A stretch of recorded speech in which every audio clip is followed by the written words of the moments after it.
No, I've not killed anything yet, Alan. All it is life and growth here at this rooftop. We're here at 7 Labatt Avenue. It's in the heart of Regent Park. Now, the reason why we're here is because there's an urban rooftop farm. Yes, folks, when you think of farming, you think maybe going outside of the city, you're thinking of acres of green, but no, right behind me, 108th Earth boxes, and they're growing so many different produce. And in case you're wondering why and how, well, joining me right now is Mazyar Mortazavi. You are the president and CEO of TAS.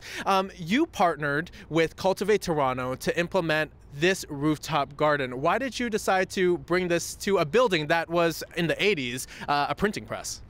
Morning, Liam. You know, this is part of an initiative we have across all of our projects where we're introducing urban agriculture as a staple and as a really important sort of initiative where we're educating and raising awareness and providing quality food that's accessible right in the heart of the city.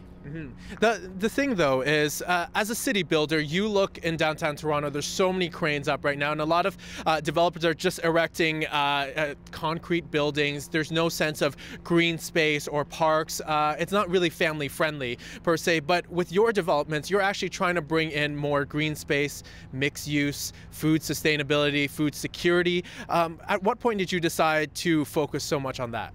You know, we've always set the work out that we do from a city building standpoint. And when you look at a comprehensive city, when you look at a sustainable city, we look at all the various aspects that affect that. And so we rely on our 4 pillars of sustainability that speak to the social, cultural, environmental, and economic impact.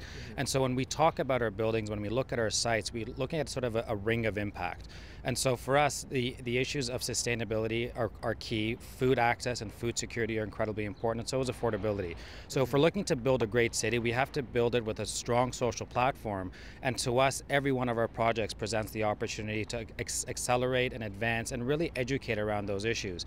And we find that people are choosing to live in condominiums at homes. It's not an investor buy or loan. And when we're choosing to buy a home, we're choosing it for quality over anything else. And so part of that qualitative proposition from our standpoint is really getting into the things that matter for homeowners. And these earth boxes that are down here right now, some of your developments will actually be incorporating them as well. Is that correct? So we launched this as a pilot project last year. We put up these earth boxes. We did incredible sort of yield off of them, and we are actually implementing them right now in our Duke project in the Junction as well as in our Kingston and Cove project in the Upper Beaches. And so for us, this was an initiative for us to test what we could do within our own buildings, and our homeowners are going to be able to grow their own food on their own terraces and on their rooftops. Fantastic. Mazyar, thank you for joining me this morning. I want to walk over to Chris Wong now. He's one of the co-founders of Cultivate Toronto, one of the very reasons why this place exists here today. Good morning. Good morning, Liam. All right, so we're here, we're hanging out with some kale right now. What are some of the produce that's grown up here? We've got a wide range of produce growing up here, including leeks, hot peppers and sweet peppers, a couple kinds of eggplants, tomatoes, beans. We've got zucchinis and some winter squash up here. And we've chosen things that people love to eat and that grow well up here on a rooftop. That's unbelievable. And where does all the produce go? The majority of the produce we sell at the Regent Park Farmers Market. However, we have committed to having 1/3 of the produce go towards the CRC, the Regent Park Community Food Center, which is literally just 2 blocks away from here. That's amazing. And these earth boxes actually make it possible to grow produce here. So how does it work, really? These earth boxes make gardening as easy as possible. And the one big secret to the boxes is they have a 2-gallon reservoir that holds extra water, so the boxes and the plants can go several days between waterings. Otherwise, we'd have to be watering up here 2, maybe 3 times a day.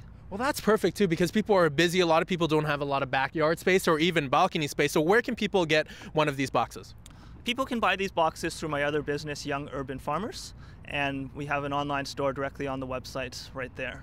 Cool. Thank you so much, Chris Wong from Cultivate Toronto. We're going to hang out here, maybe tend to some plants. I'll just do that. Can you tell that I have never farmed before? But that's why we're here. We're learning new experiences, new things. And stay tuned, folks, because in about half an hour, we're going to be talking about some raw recipes. So taking the stuff we see here that you can grow in your own home and making healthy, fresh recipes that the whole family can enjoy. So stay tuned for that, folks. We're going to take a quick break. Stay tuned on The Morning Show.